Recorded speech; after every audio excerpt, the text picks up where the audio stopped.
Go ahead, Shravan. Good afternoon and welcome to KRVIA Encounters. Nancy Cooling is a researching architect and associate professor of projects and planning at the Bergen School of Architecture. Inspired by frequently intangible, invisible, yet critical large-scale urban phenomena, her research has been focused on the urbanization of the sea. Following architectural studies in her native New Zealand, she was awarded a postgrad fellowship at IUAV, Venice, and worked in international practices before co-founding her own interdisciplinary agency in Berlin, CET 001 in Berlin. In 2015, she gained her PhD at the EPFL, then a postdoc Marie Curie Fellowship at the TU Delft 2017 to 2019, investigating urbanization processes in the North Sea. She frequently lectures, exhibits, and publishes The Urbanization of the Sea, From Concepts and Analysis to Design, with Carolina Hein 2020, is the latest book.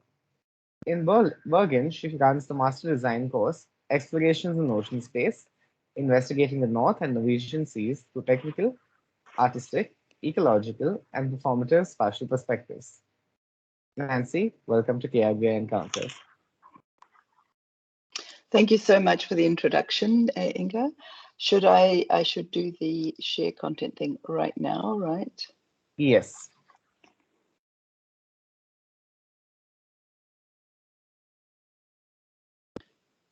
Let's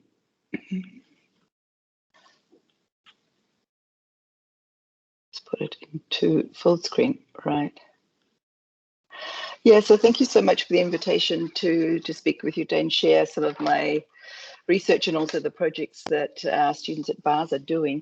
I couldn't resist. It's not the first time I've actually have been to visit KRVIA. We were part of a research group and running over 3 years with the program Erasmus, and you can see this is the geographical distribution of the urban labs that were involved. At that time, I was here in Switzerland, and we were part of a cluster. The whole group of 8 universities were exploring the idea of inclusion in urban design, but also in teaching, how to respond to the challenges that we saw facing urban environments in all of our contexts. And I was in a cluster here with KRVIA. My university laboratory was called LABA, and we were also with the TU Berlin and the University of Calabria. So on our site visit, we saw some quite amazing things in Mumbai. One of the days was visiting this Pune corridor. I'm sure this has transformed quite remarkably since then. And I mean, you know, the idea of this exchange was to try to understand a little bit more deeply what intercultural can mean. What is intercultural learning? What can we learn from each other? And how is kind of intercultural themes actually embedded in the territory? So this was a very stimulating exchange. I was working on my PhD at the time about urbanization processes in the space of the sea, or what the role of the sea space is in how we perceive or the unfolding urbanization processes. And you could say, I mean, the connection here is that the sea is, of course, it's the most intercultural of spaces, and it's a space where cultures are connected through trade and exchange, especially in particular periods of history. So we're looking here at the, you know, sort of the golden history or period of Dutch history, where they were an expanding colony. But these cities like Antwerp, which is a very important port in Belgium, was always seen from the sea. And this is also a beautiful map showing the inverse of how we may understand, let's say, urbanization. This is tracing 200 years of marine voyages, marine journeys. And you'll see that the land only exists, if you like, from where it's touched or where it's determining sea routes. So this is one thing I tried to do in my work, so to reverse the view, to look at from the space of the sea, what has been going on there for hundreds of years, and to try and understand this as linked to the urbanization processes on land. So this is a wonderful map describing the sea and the kind of the art, state of the art of knowledge at the time, 1539. you can see that the sea, sorry, is more populated. There is more information almost about the sea than there is about the land. So this is on the one hand a state of knowledge, but it also describes many stories that sailors brought back about the places they've been to in the sea. So we have on the one hand sort of also mythology, and it's a combination of fact and myth, but it's also very accurate in many ways. There's something here called a maelstrom, which is a kind of a currents, very strong currents that turn in a kind of a vortex. And this is at the south of a peninsula here in Norway called Lofoten, where we were actually visited with their students this year, and it actually does exist right there. So you can see that it's not just a fantasy or a piece of the imagination, and also what's interesting here is a kind of biological record of different kinds of fish and sea creatures, some real and some unreal. So the significance of this map, you may understand later on when I show you one of the projects, but also perhaps to give you an idea of geographically where we are. So I mean, here we're in Europe. This is the Norwegian coastline. This is Denmark, Germany, and this is the Baltic Sea here. So this year I'll be talking a lot about the North Sea, which is the sea in between the UK, the Netherlands, Denmark, and it reaches up to about here. And this year we moved up with our work with the students further up to the Norwegian Sea, which is this part here. Okay. Sorry, something has happened. I've gone out of the, have I gone out? Your screen's The window's disappeared, right? No, your screen's still showing the Fata Marina map. Oh, it is, because I can't see that. Okay, I've just come to a different view, or maybe I just move on. Does it moved? No, it seems to be frozen. Maybe you could stop sharing and try sharing again. Yeah, sorry, something's happened there. Yes, now it's not sharing. Okay.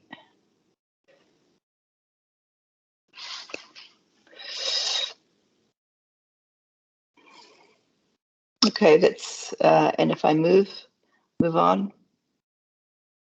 Yeah. Did that move on? Yes, the urbanization of the sea. Okay. All right. So my work has been about the urbanization of the sea. This is, you already mentioned this, and this is the book that came out in December 2020, which tries to understand this idea from many different perspectives. It's an interdisciplinary book with contributions from artists, from writers, from geographers, from planners, from architects, from landscape architects. And we tried to understand that this is an interdisciplinary topic, definitely, and we need to combine forces to kind of work together towards, let's say, improving a sort of a completely neglected realm, although we have been exploiting it. So my research was about the unseen urbanization in the North Sea. This is what I was working on at the TU Delft with the Marie Curie that you mentioned. The point is that these urbanization processes, here is a map of the urban sea, but this is also a fictive map. It's the North Sea, so you can perhaps see a little bit more clearly geographically where we are here. These are only the fixed structures, so in oil and gas installations, wind energy areas, and marine protected areas that trying to determine now more and more. So it shows this has turned into a really comprehensive network. And there are new types of use for the space of the sea. So here is not included fishing and maritime transport, which also takes up a lot of its traditional use, and it's moving and it's taking up a lot of the space. So they have usually been moving freely. The idea of the urbanizations of the sea refers to the theory of planetary urbanization and extended urbanization in particular. So extended urbanization within this idea of planetary urbanization concentrates on systems, services, infrastructures, and activities that are outside the cities. So they are all necessary for cities to survive, to function. So basically the city draws on all of these resources and systems in the hinterland and beyond, and the sea is one of these kinds of territories. But it's not seen as worthy of urban studies most of the time. So most of urban studies have really been focused on the city. Let's hope this is changing. And the origin of these ideas actually comes from Henri Lefebvre, the French philosopher, who wrote here that society's been completely urbanized. So he wrote that in 1970. But these theorists, Neil Brenner, he was previously at the Harvard and now at the University of Chicago, and Christian Schmidt, who's one of my colleagues at the TU Delft, they have picked up on these ideas, matching up very closely with some of the work they'd been working on, and developed this idea of planetary urbanization. So this was exhibited, a combined exhibit from Neil Brenner and Christian Schmidt and Milica Topalovic at the ETH in Zurich, in an exhibition called Worlds of Planetary Urbanization. So you have Neil Brenner's contribution on this side and the work at the ETH by Milica and Christian. These projects here are 6 case studies of extended urbanization, that is, phenomena outside the cities. And my North Sea work was actually also one of these case studies. So, the sea, if we step back a little bit from the urbanization or try and understand where we normally think about the sea, it's safeguarded in our imagination as a kind of a sanctuary of nature, a leisure space. And what's very important here, this is a very industrial part of the North Sea and in the Netherlands, completely artificial beach, but it's still a revered surfing spot. We kind of have this wish to experience this endless horizon, signifying, it's kind of it's craved by at least the Western human spirit. And only recently have we begun to understand that the unity of the ocean, that it's all connected, and that secondly, that of its limited capacity. So, for example, what's thrown out overboard in Scotland is washed up on the beaches in the Netherlands and Norway and much, much further afield. And sometimes my students are gathering plastic and picking things up and analyzing where they come from. So basically the world has joined up, so spatially, and secondly, the capacity of the sea is really at its limits. So apart from this, on the other side of this horizon, you can't actually see very far at sea. It's only about 5 kilometers. The horizon the curve of the horizon means that things are hidden behind it. So in the North Sea in particular, just behind this visual sea that is all still a recreational and cultural space, a very thin strip, you have sort of huge, vast areas of energy production, for example, wind energy being constructed. So to look at, going back to Lefebvre, one thing that's very helpful to try and understand how we can even understand this space, he talks about these 3 dimensions of the urban: territorial regulation, the urban fabric itself, like a constructed space, and the space of everyday life. So I'm going to go through these for the space of the sea to help you understand, because it's very difficult to extract and it's quite difficult to actually visualize or experience. The sea, especially the North Sea, is divided up into exclusive economic zones. This was determined by the United Nations Convention on the Law of the Sea in 1982, where all coastal nations were given 200 nautical miles from their shorelines out, 200 nautical miles as an exclusive economic zone where they had the right to exploit resources.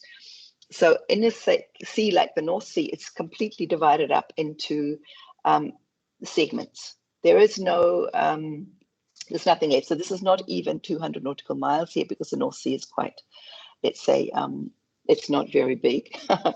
And what the point is that what the exclusive economic zones have taken up used to be commons. So we have a very thin strip of territorial sea around the edge of coastal countries, which is 12 nautical miles. And previously here was the high seas, international waters, and that has been in the North Sea completely absorbed. So this common space has been completely absorbed by this division of the North Sea into exclusive economic zones. This what is an abstract construction, such lines, you know, they're coordinates on a map. You cannot actually experience them. And what happened very quickly after these lines were determined, they discovered petroleum in the North Sea, and they laid out this petroleum grid right over the sea in a uniform way, based on degrees of latitude and longitude. The only country that had a different system was Germany. So at once you have a kind of a regular net cast over the whole of the North Sea as a basis for awarding, as a basis for exploitation. It's again an abstract block system, but it's also an archetypal urban device. So the sea becomes like a matrix of greenfield sites for further development. Once these zones had been fixed, and this is this very funny shape you may have noticed in the previous map, it unleashed a process of planning. So at least in Europe, the European Union have asked all coastal countries to have a plan for their marine space that was already end of March last year. And this is an example of such a plan on the German coastline. They were the first EU country to actually issue a legislative plan, and it's made up of sort of shipping lanes which are fixed, nature areas, sand extraction areas, military areas. These are cables and things, and here what's left over and these residual spaces they set aside for the development of offshore wind energy. So in a way this is quite an old plan, 2009, but this gives you an idea how the sea is being planned. So although, let's move on now to from the abstract to really the urban fabric. So since the discovery of oil and gas in 1969, the North Sea has been an extensive construction site, but the activity involving vast quantities of material, the installation of large-scale infrastructures, and the logistics of a large circulating workforce. So even though oil, in the North Sea is winding down, there are still a couple of state-of-the-art projects, and this is the construction for one of these. It's called Martin field, run by what used to be Statoil, the Norwegian state oil company, which is now called Equinor. So there's construction materials, there's infrastructure, and of course, these are at the scale to resist the forces of the sea. This is not a human scale we're talking about here. So all of these kinds of materials and machines and equipment are being inserted, if you like, in the space of the sea. Yeah, well, here's an example of the kind of machines. This is, you have machines working, and also you have people working, with the result that you come up with constellations like this. This is one of the most complex, let's say, urban constellations in the North Sea. It's called Ekofisk, a series of Ekofisk fields, and it was one of the most complex, and also it required a huge workforce to build these platforms and structures piecemeal over a period of time. There were about 8,000 workers out on the North Sea to construct this, and around in the 1980s, and included here were 50 different professions. So this was although these nodes of activity in this kind of work in the sea are very highly dispersed, it's very intense, so it's very compacted, and we'll see in the next step with the everyday life how that actually feels to be living and working in one of these kinds of spaces. This is also huge, I mean, it is I think there are about 40 different platforms linked up at different times. And even though I may have mentioned that oil is running down, the kind of idea that the North Sea can be a space for we call it operationalized landscapes, and here seascapes, is now moving, is still very strong, and it's moving over to wind. So there's a continued restructuring of this urban fabric. And of course, wind farms, they have an initial life of 25 years. So what was built 25 years ago is now already being dismantled and refitted, not refitted, completely newly installed at a different scale with different heights, different distances, to gain the advantage of scale, basically, in producing one. Now, I don't know if you can see these tiny white dots on this image. So here we have what just previously used to be the largest offshore wind farm in the world. It's in the North Sea. It's at the Thames estuary, and these tiny little dots that you see are actually the formation of 100 wind turbines laid out in the sea like this. So this is a kind of installations on a vast scale. And you also have reconfigured edges. So the edges around the sea are also being reconstructed. Sand is dredged for beaches, coasts are reclaimed, estuaries are drained, and dikes and other infrastructures against sea level rise are installed. This is just an example of an artist's project in the Netherlands. He was this flag that you see here, nobody actually knows where the sea stops and the land starts. That the coastline, or the original coastline in the Netherlands, has been shifted, changed, reconstructed so many times that nobody actually knows. And he was sort of working on this theme in this artistic project. Also, these kinds of installations, they produce unfamiliar geographies. This is a map of the gas landings on the North Sea. On the one hand, all these pipelines land in sort of places that we've never heard of. They're adjacent or outside of normal kind of settlement spaces that we know about, social settlement spaces. They are securitized, they are remote. There's hardly anybody working there. So this produces a new kind of, let's say, twisted geography. If you twisted this kind of circle around, you might strike the cities that we know, the important cultural cities all around the North Sea. And the other thing that this map tries to show is that the North Sea is a huge production site, and it's sort of plugging into the energy systems in all these countries around the perimeter. So apart from construction in the North Sea, we have accelerated processes of deconstruction.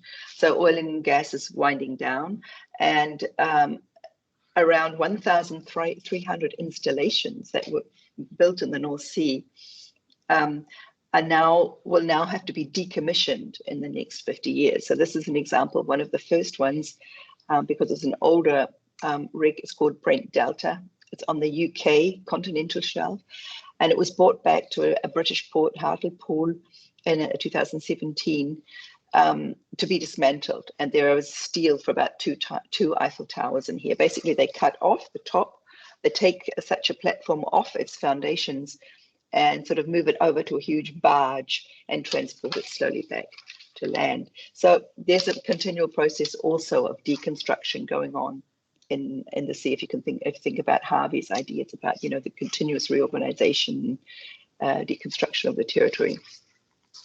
The interesting thing is also that oil rigs are actually itinerant kind of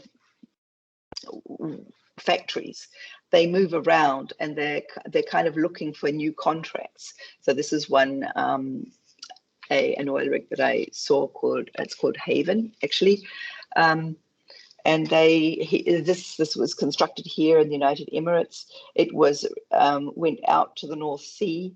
It had different contracts at different times throughout the North Sea, and it's now out here in this new state-of-the-art field called Johan Sverdrup. So these oil rigs are also not permanent. So there is also a continuous change and transformation according to where they're sited, located, and they need to be adapted to these different sites and different heights.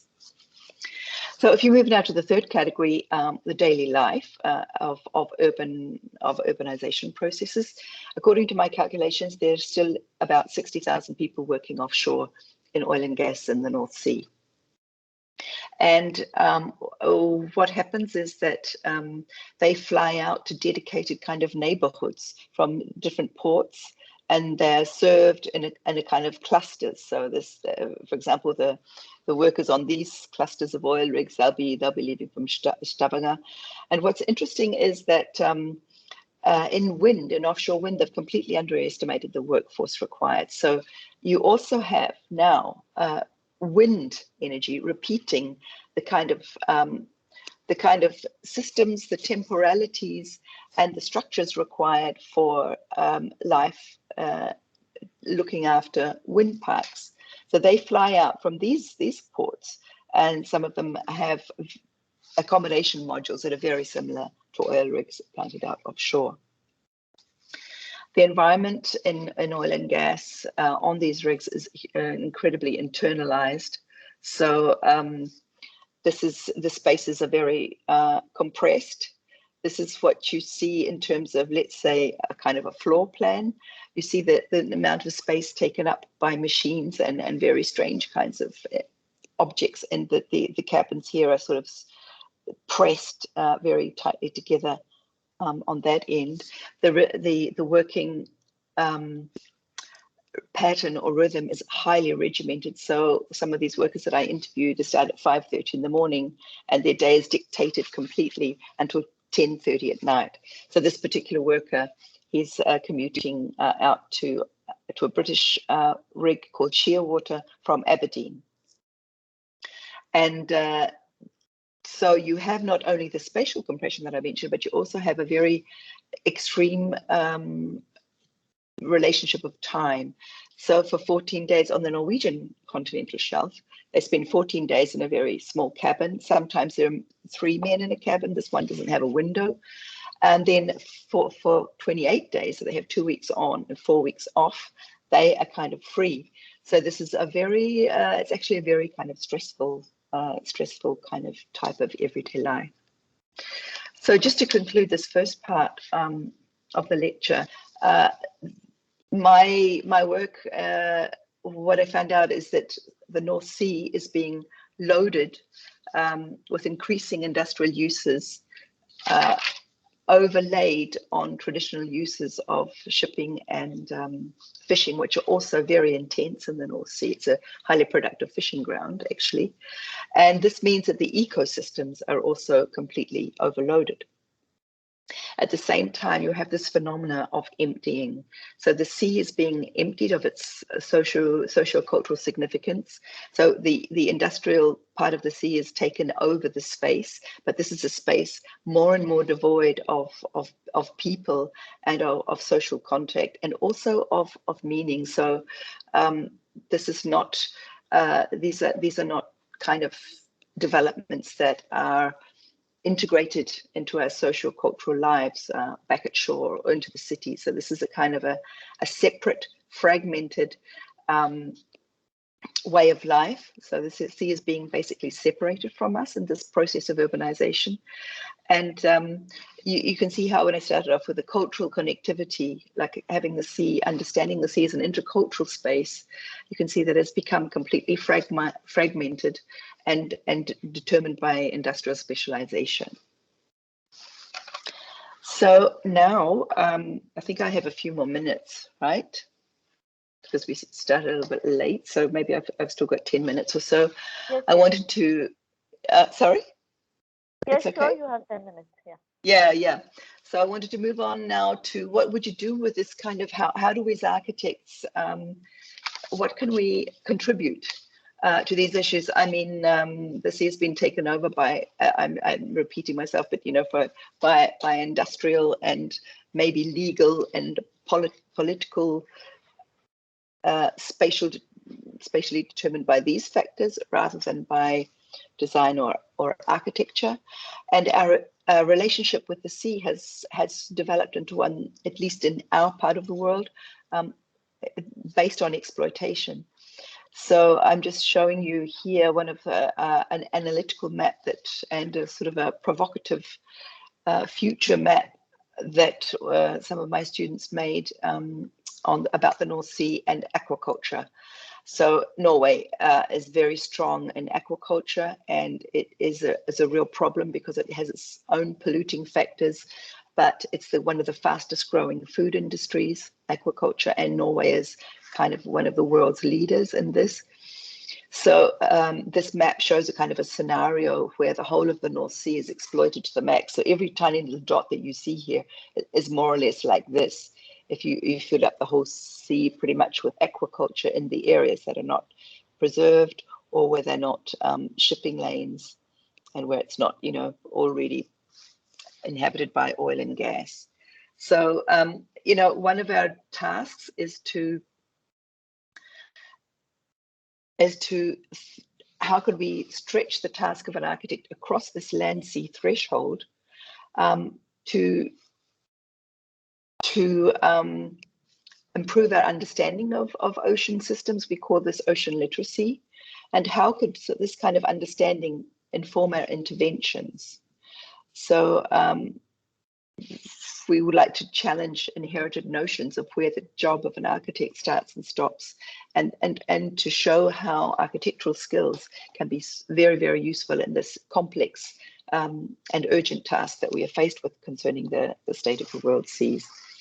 So our objective is to gain, first of all, a spatial understanding, but also a cultural understanding of how to develop non-industrial ideas for cohabiting the sea space, because we have actually inhabited the sea space for hundreds of years, but we haven't figured out how to do that we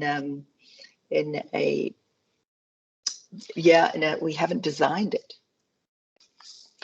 So our students are experimenting with ways to express the rich combination of organic and human-made in the sea. This is actually a map where you can see the Cartesian kind of system here, and in the background is actually a map of the North Sea superimposed. So it's right, even this understanding that we have imposed our own systems of order onto the sea is kind of like a new idea, and that our students try and find ways to express that.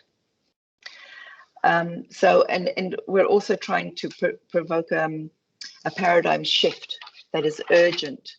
So to find a way of telling new stories about our relationship with the sea, and in fact, to establish potential new relationships. So the sea is, of course, the other 72% of the Earth's surface. It drives the economy, drives the world climate.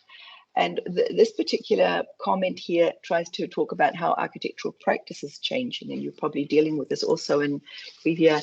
So we should be more critical as architects and think about the conventional ways of inhabiting and experience the world. And we should operate as designers in domains that demand a capacity to translate, to raise awareness, and to visualize these challenges and inequalities that we find. And one very important point is the sea. In the sea is also this point about the unrecognized collective commons that we are losing. So in the Norwegian Sea, which I briefly sort of showed you in a previous slide, we work at it from different angles. So this is our site, if you like. So to gain a very basic or, a spatial understanding of how this landscape is. This is a model of the seafloor. And here we have very, very deep parts of the sea, over 3,000 meters deep. These are the shorelines here. This is the Norwegian coastline. We have the mid-Atlantic ridge. This is a rift in the depths of the sea, a mountain range basically that passes through the Norwegian Sea. And together with the students, we really modeled this to get a really physical understanding. The model itself is 20 times deeper than it is wide, but it really helps. And then we use technical tools like data with GIS mapping to try and understand other elements. This is the temperature map by Sashant, how the temperature is changing or moving around the Norwegian Sea. That you can also see that has something to do with depth.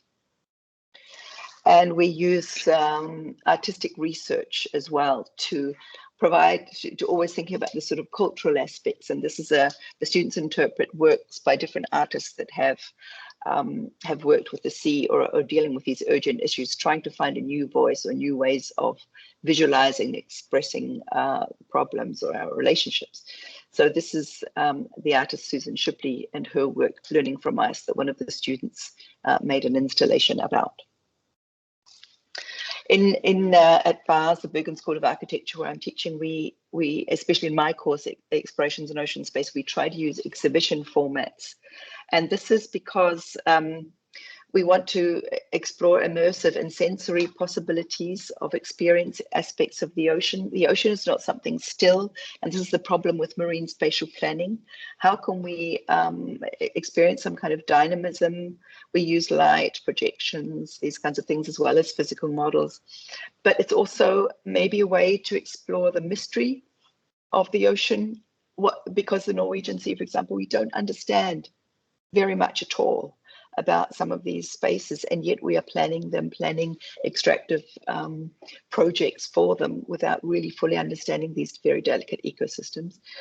And the scale can be perhaps explored through exhibitions rather than just drawings.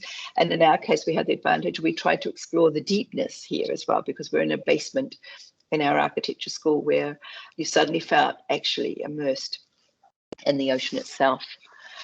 In this last course on the Norwegian Sea, we started off with protagonists. So we steered our understanding, or we built up our understanding of the sea space from the point of view of the creatures, the life that lives there. So every student had a native protagonist that they explored the life cycle, where they were in the sea, where they move. And then we afterwards came in with the invasive species. So these are kind of objects. These are, for example, oil rigs, drill bits, all sorts of different phenomena, fishing, pollution that come in and to make up this combination of native and invasive. And this was this kind of starting point for our project this year. And then we look for interdependency. So it's not about one species alone, it's about how they are in dialogue, what they are affected by. This is the ecosystem approach. So we try to really understand the Norwegian Sea as an ecosystem, or a series of ecosystems, and figure out who are the protagonists and what are their needs, what are the relationships within that system. So one important, I'm going to show you a kind of a synthesis of some work from one group. We divided ourselves up into different groups, and this is actually the coastal group. So when you think of the coast, you just think of maybe quite a thin strip. This plan is turned around, so here we're looking at the coast of Norway, and this is part of the exhibition, so that's why it's projected onto concrete, so it's a little bit strange perhaps. But the coast, we understood, the coastal systems, they move out far beyond the coast, right to the edge of the continental shelf, which is kind of a plateau where the sea then dives down very steeply into the deep ocean. And here you can see all the different types of what's going on there. This coastal area is the busiest and most important and most sensitive part of the ecosystem, because it's not only where human activities are more intensive, but it's also where very important for the ecosystems, for fish spawning areas, different types of species that live in different sites. It's about the currents. It's about the exchange of minerals and nutrients. So the coastal area, the very deep coastal areas, is hugely important. This is just gives you an overview a little bit about how this work was presented. Actually, there were 10 students in this group in the first part of semester.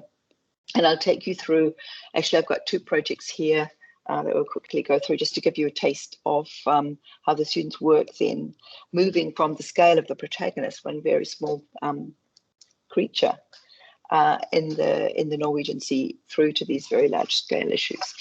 So at the moment, we're preparing an entry into the Lisbon Triennale. This is only just a work in progress, but this, as I said, this is the coastal map. And in this group, sections were taken from the coast at 4 particular places, which were incredibly relevant. They brought out specific issues. One of them is an island north of Lofoten, where they are carrying out military exercises. The second one is where there are cold water corals. The third one is by Trondheim, which is also a large city in Norway, the birth of aquaculture, actually, and all the other different types of exploitation that are going on there. And the fourth is a bird island. It's actually a bird sanctuary on another part of the coast. And these explorations, these sort of axonometric representations of these sites in depth right through to the ocean turned into individual student projects that you can see here, working in pairs a lot of the time. So the first one, Trondheim, students explored a project called The Last Salmon, and as I said, that was the beginning of fish farming, aquaculture in Norway, and it's very intensive, as well as many other things that are going on that you can see in this cross section. The problem is that these are the shipping activities. These are the aquaculture sites, but also there's a protected salmon fjord. So the salmon have to swim past all of these pens of aquaculture, which are giving out a deadly lice, by the way, and swim up into the fjord where they can spawn. So there's becoming a very difficult and treacherous journey for the salmon. And this group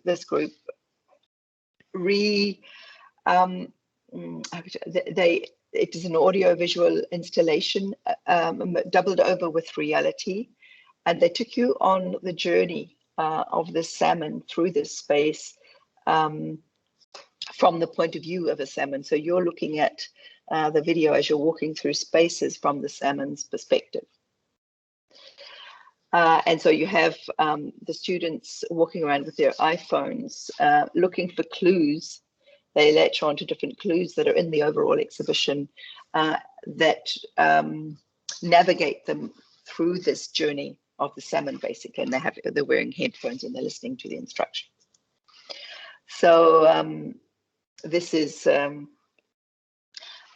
a one way, perhaps I'll just go back, of bringing something like looking at the protagonist, one particular creature, sort of a more than human perspective, how we can turn that into a project, into something spatial. So they navigate the space of the river and the ocean, and how the space is transforming, being more polluted and changing over time.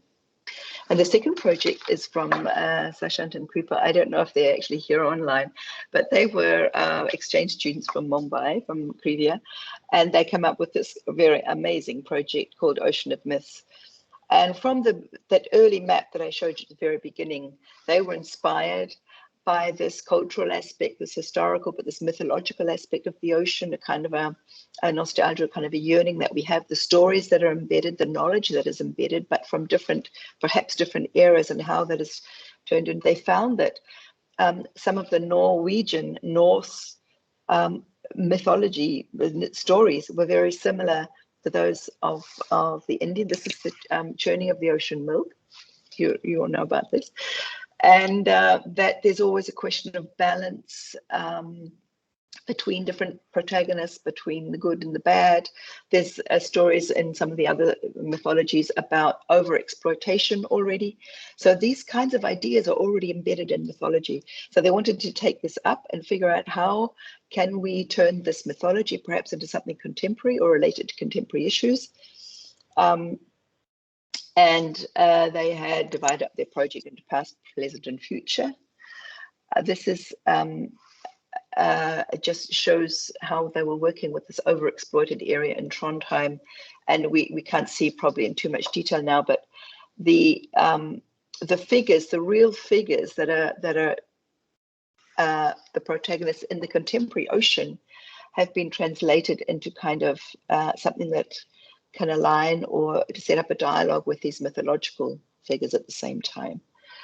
For example, I've just got two examples here: the sea serpent, interpreted as maritime boundaries. They made a series of tarot cards, and something like wind farms and oil spills have their own sort of, let's say, mythological symbol. So they also developed the idea of contemporary, let's say, monsters. So they are three-dimensional objects. They actually sculpted them and put them into an exhibition format.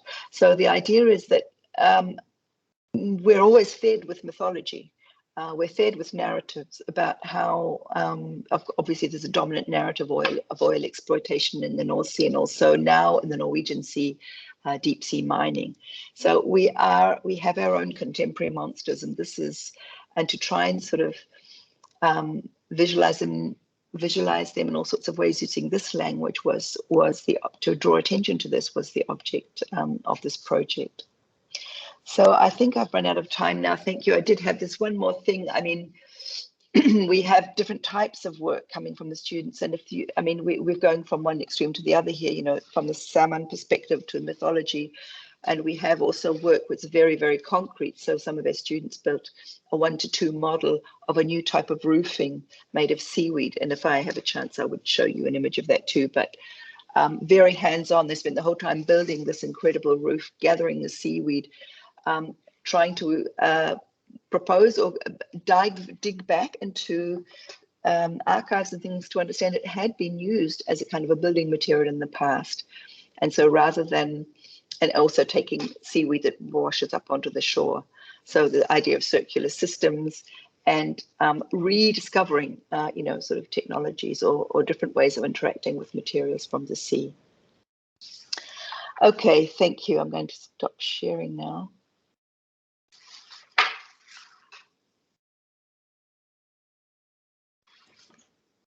Yeah, it was a very comprehensive study with respect to the urbanization of sea, like what the three different perspectives you put about the territorial regulations and of the urban fabric.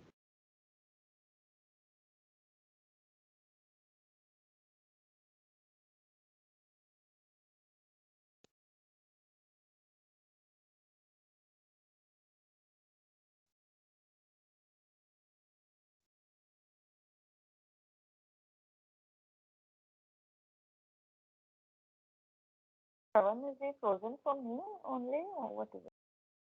Yeah, I think his screen has sort of frozen. Okay. Do you want to take over, Shravan? Sure. Wait, yeah, we can take So- some questions till he comes back on. Yeah, if anyone does have questions, they can just unmute and sort of ask them, because I don't think we have chat today. But overall, it was really a lovely presentation. It was interesting seeing the various ways that the sea has sort of shaped and has been shaped by our work. So I really like the sort of idea of the cultural interpretations of the sea in some sense. But do you also think that air travel is slowly going to soon face this way? Like, now, not just air travel, but also space travel. Like, now that our boundaries have sort of crossed the seas, that the way we look at space and the way we look at air travel is going to start looking similar to the way we've looked at the sea, and potential images of space exploration also echo the same things that we've been seeing here already happening in the sea. Yeah, I think so. I mean, there are people working on this topic as well. So space junk, is this the kind of thing you mean? Another kind of invisible realm that we haven't been considering, though, kind of a last periphery. I mean, I also talk about the sea as being some kind of, you know, has been in our minds as a peripheral space, kind of a sink for even for, you know, for junk and for residue from our kind of urban society. And this is happening out in space. I was reading that, you know, the two kind of things almost collided, and you're constantly hearing this kind of thing, but it's being studied possibly by other people. I know that Pierre Bellanger, okay, yeah, people like Pierre Bellanger had made a study about the sort of verticality in these kinds of areas. And also Neil Brenner, actually, he made a study about the extreme territories of the earth. So things that we would not consider urban. This is already a while ago. And one of them was the atmosphere. So I'm not saying it's going to take over or it's going to be, but it's an unexplored spatial realm, you know, from the perspective of architecture and urbanism, I think, yes. Thank you. Gaurish, I think you're back now. I'll cede to you. Yeah. Because that I guess I lost my. So I would like to introduce the faculty, the director of KRVIA, Manoj sir, and also a few other faculty.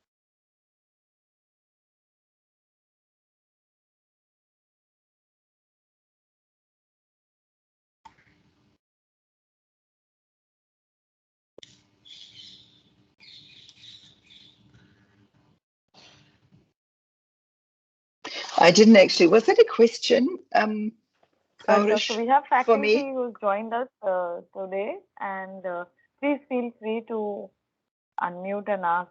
Binti, you want to say something?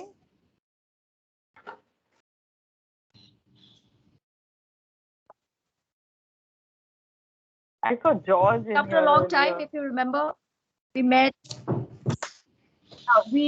in we were part of the urban lab, and we had conversation. Remember, I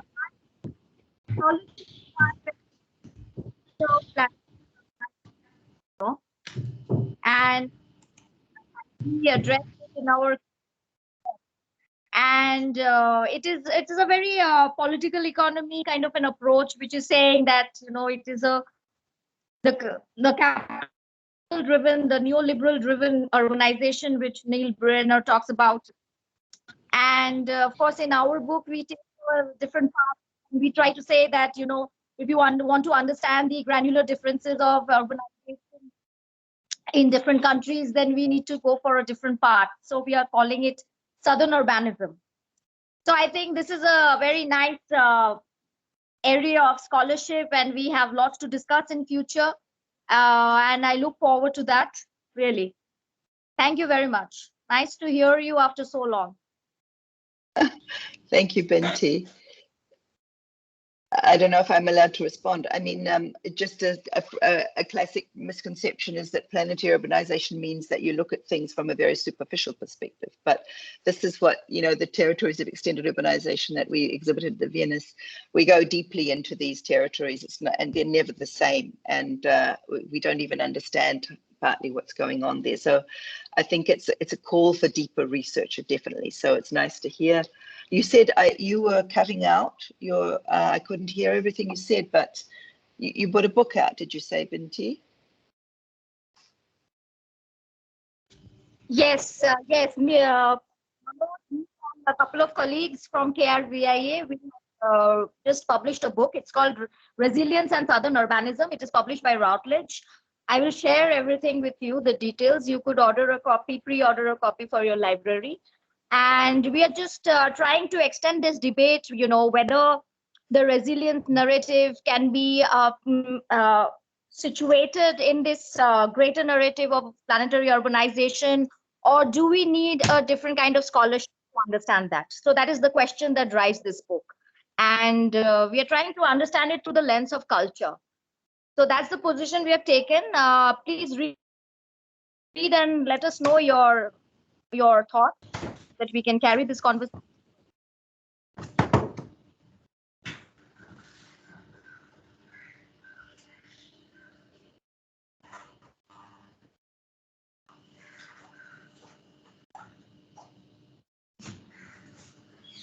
Maybe Manoj can talk a little bit about the book.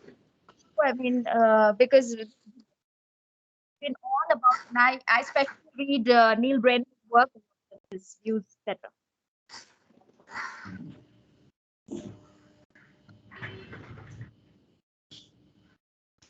Hi, Nancy. So nice to listen to you after so long. Oh, thank you, Sonal. Great to see you. Yeah, it's lovely to see you.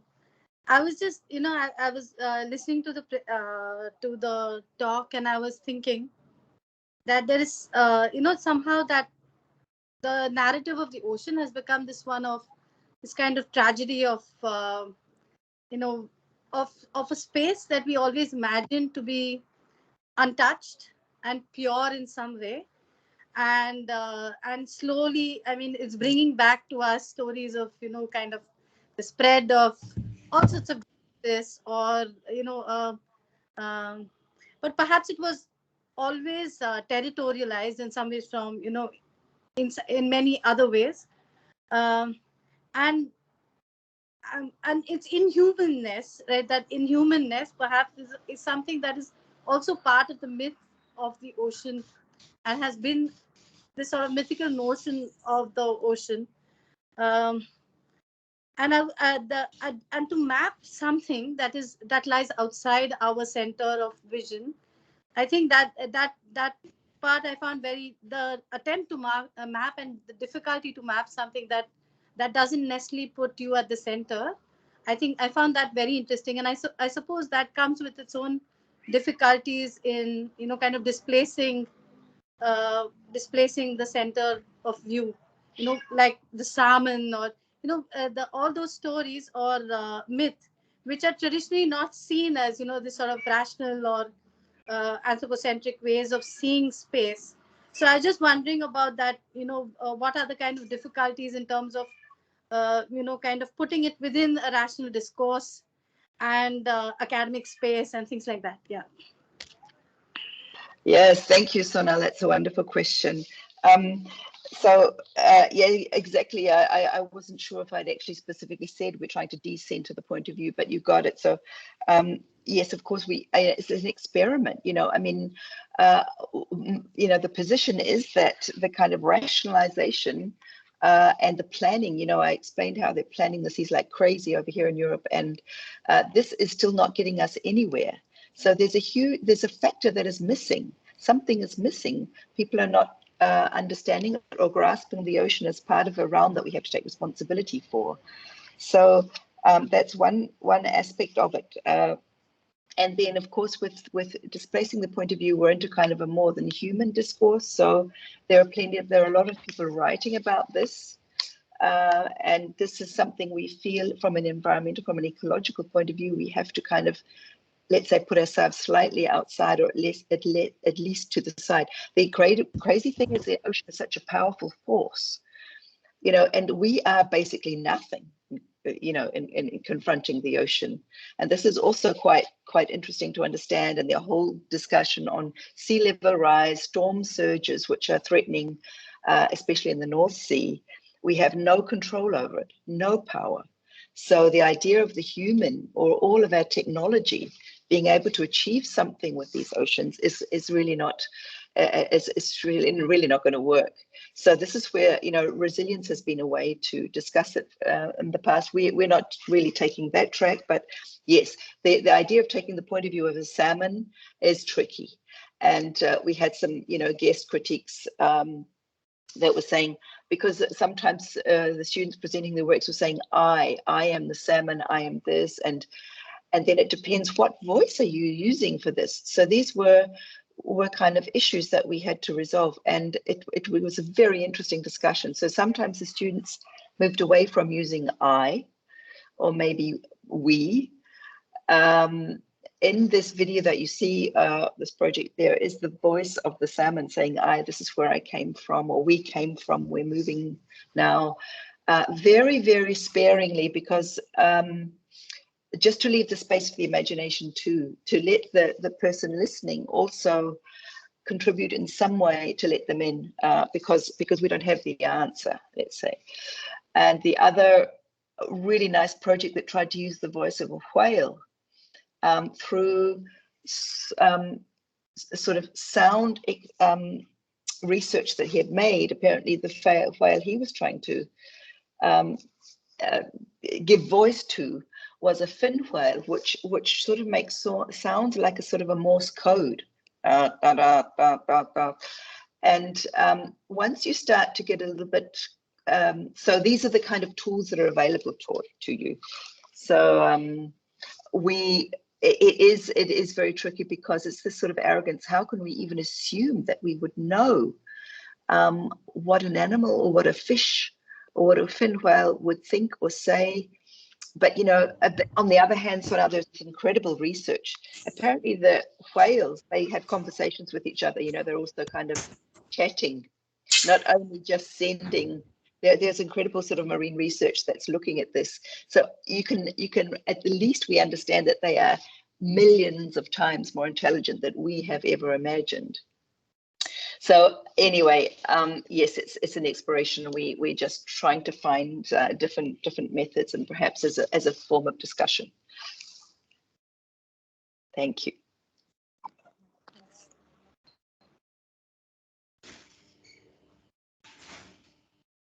Hi, I'd like to ask a question. Thank you for that fantastic presentation. I mean, it is an area which has not been explored, so I think it gives us a lot of insight. Of course, the North Sea is a highly contested space with so many countries around it. So I think it's great that you actually looked into it. I would like to know how many years this research take. That's the first thing, and the second thing is, as students of architecture and urbanism, I mean, obviously, the scale of the sea is humongous, and how do students kind of react to this scale? For example, you showed us a plan of the housing which was there for the staff who work on the rigs, but are there any ways in which they can look at improving conditions, et cetera, or you just kind of looked at the deliverable as an exhibition format? Oh, okay. Thank you for the questions, Ainsley. Well, so question number one, how many years? So I did a doctorate about the urbanization of the sea, but it was based on two other seas. So the Barents Sea and the Baltic Sea. So that's, let's say, 5 years of work. And when I came to Mumbai last time, I was working on, we just finished, I think, a project on the Barents Sea with the students. So that's another book where this was where the whole thing was born. But let's say that the doctorate was more about establishing a kind of a methodology or trying to understand who has been speaking about this and what are the references and how could we even approach it. And then I spent 1.5 years as a Marie Curie postdoc fellow on the North Sea. So, but you could say that a research phase like that, 1.5 years, is only gathering. And basically, I'm still processing. So I think that's what happens with these sort of research grants. You gather knowledge, or you gather fragments of this topic, and then you use other forums or other conditions, like maybe with the students in Bergen, to explore in a different way, or to kind of come to some other kind of deeper understanding. So and then about the I think you're talking about operationalizing, you're really doing something with this, like planning, designing, building. Right. Yeah, I mean, I'm a member of there's this marine spatial planning group, right? And this kind of, I'm always knocking on their door, because marine spatial planning is being carried out without architects. So I'm in a group, a research group there, about the culture. This is where architects are placed, which I think is good, because other people, maybe geographers, they're actually physically doing the planning. So it's interesting. We always try to, several times I've tried to find a local example, in Norway, that we could actually work with the local residents, find out how they see the sea, map things with them, figure out how it could be managed differently, that kind of level. So more on a planning level is where perhaps we could be. I would like to be invited to do something like that, actually, basically. And but as students build stuff, I mean, I didn't show you, but because a school that is very strong on materiality. So what I tried to explain, that it's not easy, is that they gathered seaweed and kelp from the beach. They dried it, they processed it themselves by hand, and explored this as a building material. So there are a couple of things like that are very, very concrete that come out of these kinds of projects and exploration, and very localized, kind of almost vernacular, if you like. So reinvigorating this type of knowledge at a different scale. Yeah. Thanks a lot. Fantastic.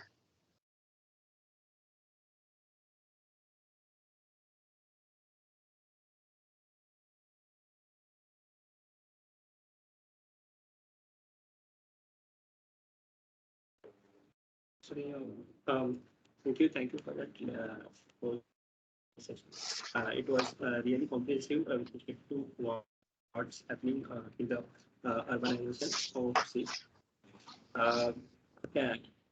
I just wanted to ask you one question with respect to you speak about the concept of for cohabiting different socio-cultural factors. So could you like throw more light on the sense of how human and the socio-cultural engagements can be more effective in such areas in like non-industrial ideas. I'm sorry, Garish, you're also coming and going. I didn't get the full question. Maybe if somebody else understood it, they could tell me what it was. Yeah, yeah. You were cut. You talked about. Yeah. Yeah. Am I audible? Jarush, I think be a little loud. Yeah. Am I audible now? You are audible, but you're cutting, so it's very difficult to understand what you're saying. Okay.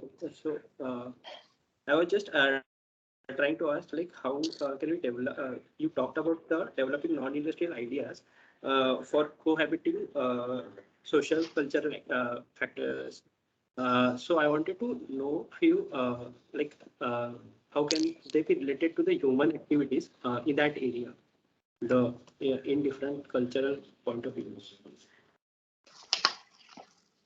Okay, so how can humans be more involved, or how can humans be involved in a different way, in a more sort of cultivated way? Yeah, I think what my observation has been that there's been a like the public, let's say, and not the industrialists and the governments who have been controlling the sea, at least in Western Europe and the North Sea. They've taken over. How to get the public back involved? This is a really important question. So there are different projects, and the thing is that yeah, it's really interesting because the sea also has been, let's say, socially constructed. There's a wonderful book by Phil Steinberg called The Social Construction of the Ocean. So we construct it in sort of conceptually in ways that suit our societies. But to get the public involvement back in the sea, to get them involved in decision making, it needs to. This is something very, very urgent, I believe, to have the public understand that, or to all of us to understand this sort of thing about stewardship. And I think that, unfortunately, well, the good thing about the state of pollution and the sea level rise is that it finally grabbed public attention, that there's something terribly wrong with the condition of the ocean, and that we need to pay attention to it. And this is slowly moving, I believe. But I also agree that people have been, the agency of public groups has been taken away regarding the sea, because the scale is so large. It's been taken over by huge concerns.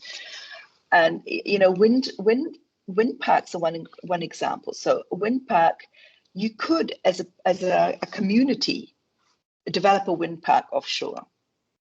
And in some countries in Europe, they've developed local community-based wind parks, which are a huge success. Nobody complains about the noise because they get direct dividends, and they're part of the development process and so on. But offshore, it's so expensive that only very specialized and huge companies can do that. So I think this would be one, for example, one way that you have a community, you have a coastal town, has their own wind park offshore. They're involved in it. They have they have an app that shows how much energy it's making. They make decisions about it. They plant mussel farms around it, or they take it on board as part of their kind of, let's say, as a resource, but also as a kind of a responsibility.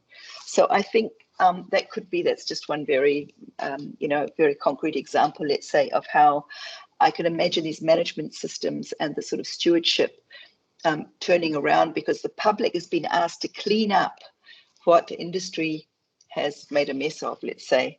But not only that, but of course we need to, it needs a global effort, but things are, I think, moving because of climate change, actually. I hope that answers your question to some degree. Yeah, sure. Thank you from my side. I would like to put up the discussion open for any other attendants in the meeting, or we can put up on the chat box.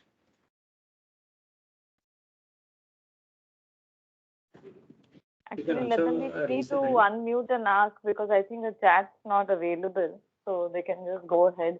I think there was a guest we had, Samir, who had his hand up. Do you want to go ahead and ask a question?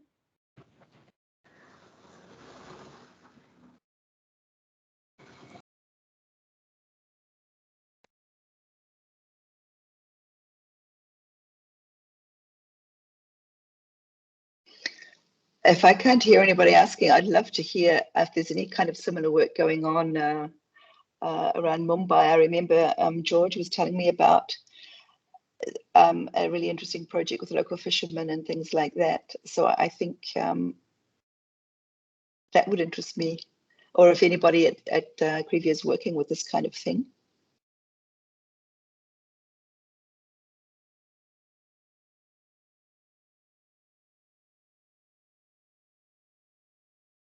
I don't think George is there. He was there earlier. Maybe he's also facing internet issues.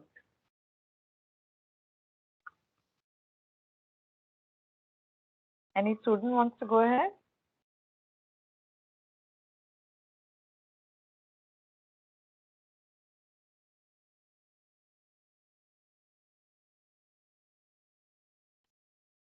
While it's not directly related to the conversation we're having, we do have a landscape project that's kind of dealing with reliance on the elements and like just natural reliance. We've been given different sites, and it's essentially sort of designing a commune that's using as like that depends on the land, and it's sort of like an intertwined relationship. So the way you were talking about water sort of did inspire a few things for me to think about for our group. Good. I mean, I think there was also a question about how to, I think I skipped over it, you know, this question of scale. And actually, maybe there's a couple of students that are here. I mean, maybe Sashant and KRVIA are here, but how they experience this. So, I mean, the classic way would be to go from the very large scale. You know, there are all this sort of data available, so we try and give them tools like QGIS and so on to cope with this, well, to you know, to become kind of literate in this sort of data and how to understand, put things together and see where the conflicts are. So on this large scale, but this time we started at the very small scale. We started the scale of one very small sort of creature. And then, for example, cold water corals. I mean, the person that was studying cold water corals, apparently these coral systems are huge. And he put a map. So you start off with maybe one kind of what you think is rather small. But of course, they accumulate, and when they're in communities and so on, they also move, and they're all over. You know, so this is what some of the students found quite quickly from the protagonist perspective, the relationship between these scales. And this is quite crazy in the natural world, how small things, birds, traverse, you know, half of the globe. And it's really quite fascinating to understand these links. And of course, they're using air currents, and they're using sort of natural highways and things like this. And the fish are using this too. You know, they're using stream, the Gulf Stream, and so on, in a combined system. So I like to think that it's one of our objectives in the course is to bring this understanding of how small things affect are part of a very, very large scale, and vice versa. And I think there's more of this in architectural education. I see it all around, looking at the various tiny, you know, this is Bruno Latour and so on, how small things build up to something really large and very important in the end, and possibly much more important than we are, definitely much more important than we are. I was reading a statistic about ants, you know, this probably, that there are the biomass of ants in the world far exceeds human biomass. So I don't know if Sashant and KRVIA want to say something about how they negotiated these jumps in scale that would also be interesting. But we try to cover those scales, let's say. Hi, Nancy. Nice to see you. Hi. So, well, I can't see you. Yeah, just a second. I think my camera is.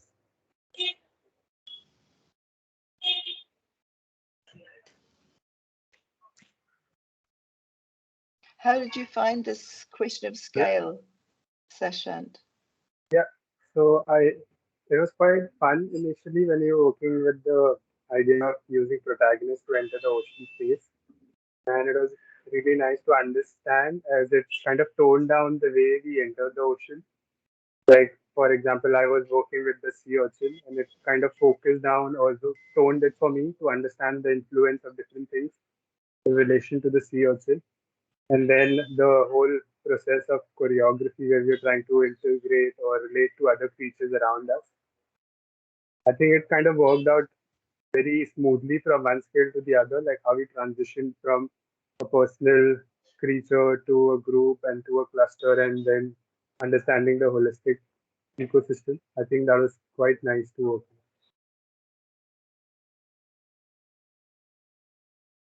Great, thanks. Well, this is the one of the authors of that wonderful project about mythology that I showed you.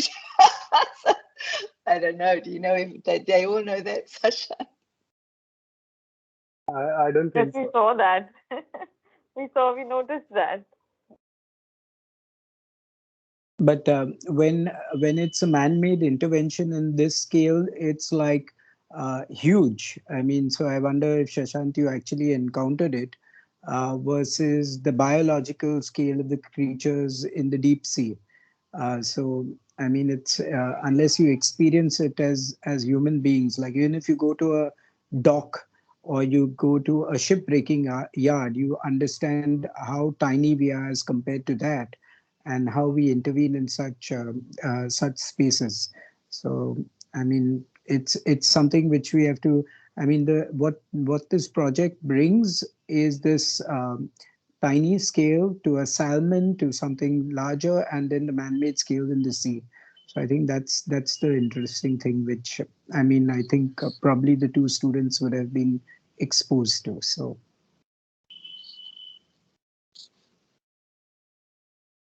I would like to add on that, given the experience of the study trip, where we kind right. of get an exposure to the ocean at the first place, it's quite Mhm. amazing to understand and see these creatures in life. Like, I saw sea urchin for the first time in my life, how they move, how they crawl, how they work, how different things are done to them, production, food, etc.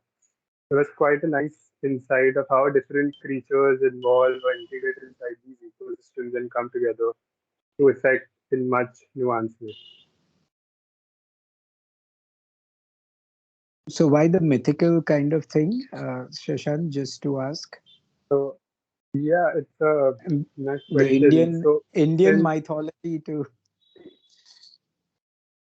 So since Nancy also spoke about the different groups we were split it up into initially, and the group which we were working with being the coastal group, we were initially catering to the mythical aspect of ocean and understanding these different stories which existed in different culture, like all over Scandinavia and Europe, and trying to find the different similarities of how ocean is used as a treasure trove by humans, and it's exploited to an extent that it comes down to a breakdown and it crashes in the end, and then we have a story of a dead sea, and that's something which quite related to us. And we thought of finding a parallel in Indian mythology, which we did. And then we started breaking down Norway as three stages of past, present, and future, and used three different mythologies to depict those three stories with proper mappings and collage explaining the scenarios. Yeah. Peter Zumthor has done a project which is on the sea, which talked about the witches, and it's a fantastic installation kind of a thing. But Yeah, good. I mean, it's because they burnt witches Yes, in the north of yes. Norway till very late at 1700s, and this is a Right. monument to the burnt witches, actually, Right. which Yeah. is also a deep reference to something, a rather dreadful period of the past, and most of them were indigenous. You know, this is the thing. Yeah. Great. I was just, I have heard. I mean, I wish George was here. I think he had to. He lost connection, but I think the work that they were doing was on looking at the practices of local fishermen and their cartographic sort of their cartographies are very different based on practices, on flux, on seasons, and things like that. And the vocabularies and the kind of the whole idea of the map is a very different kind of map that is always in reaction to what the sea is telling you. Because the sea is such a fluid, atmospheric, and all sorts of kind of material presence. But I'm not sure. So, but I think that is what they were looking at, because I think they have different terms that refer to the ocean and times, colors, and seasons and things like that. So I think they were looking at their navigational practices and fishing practices through that idea of flux and change and response, that kind of thing. Yeah. Yeah, the whole idea of language is also really fantastic. We had also a couple of years ago a student who was the words in the Norwegian language to describe the sea are also amazing, and very much. I'm not quite sure. I didn't do a comparison, but potentially could be much richer than the English language, and I can imagine in these different communities that are living with the sea on a daily basis. I mean, Norway is also a maritime nation. They also feel very close to the sea, but some of them have never been immersed in it in a way that they had been in our course, which was really interesting. On the other hand, some of them are fishermen and divers, and our students were diving, and to take seaweed and sailing so they're kind of trying to immerse themselves as much as they can into the thing. But I think that's exactly really interesting, how we chart this knowledge, the whole idea of cartography. I mean, this is something that gripped I think Sasha and KRVIA. Cartography, what could we say with it? Maps have become so sort of technical, and what other levels of information and who's speaking and to who. So this is all really super interesting. Exactly, Sonal, because the sea doesn't stay static. So how do you kind of what are the tools that we have to explain that, or to combine these different types of knowledge? Sounds great. I mean, this is also a couple of years ago now. He was talking about sort of the local fishermen's rights, actually, that I think that the things are encroaching onto their fishing territory, and I can imagine this very clearly. Yeah.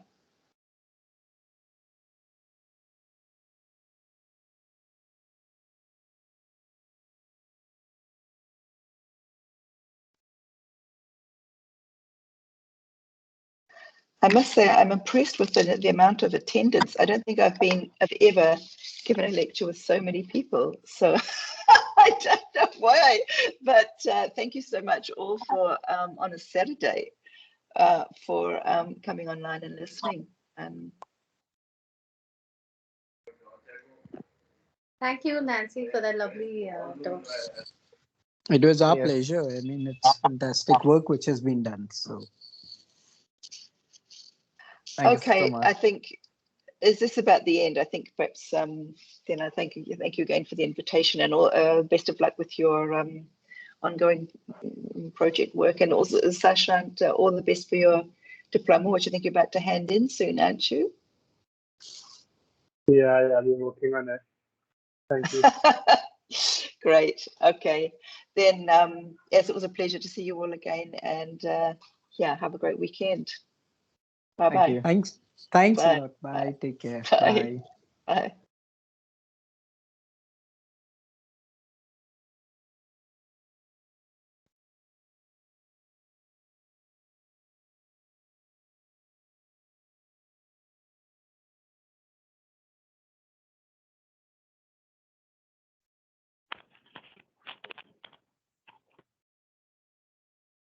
Can you hear me?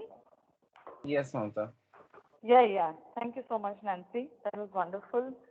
And like I said, I hope we meet in person soon. Let's. I think she's. Yeah, that's okay. Great. Okay. Thanks, Shravan. Thanks, Krish. And thanks, everyone, for being there. Bye. Mamta, the recording still As, going on. as